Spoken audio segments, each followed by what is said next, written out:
मित्रांनो, हा आहे साताऱ्यातील ऐतिहासिक अजिंक्यतारा किल्ला. पण तुम्हाला माहीत आहे का, छत्रपती शिवाजी महाराजांच्या काळामध्ये लोक आजारी पडले तर त्यांच्यावर उपचार कसे केले जात होते? तर या व्हिडिओमध्ये आज आपण जाणून घेऊया स्वराज्याची आरोग्य व्यवस्था. तर सुमारे 350 ते 400 वर्षांपूर्वी आजसारखी ॲडव्हान्स मेडिकल सिस्टीम अस्तित्वात नव्हती. पण परंपरागत आयुर्वेदिक उपचार आणि वनस्पतींवर आधारित औषधी ही या आजारांवरती वापरली जायची.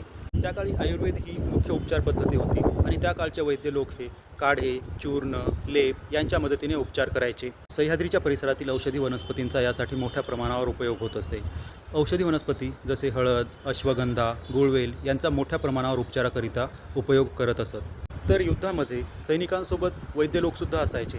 त्यांचे काम जखमा बांधणे, रक्तस्राव थांबवणे किंवा जखमांवरती लेप लावणे हे असायचे.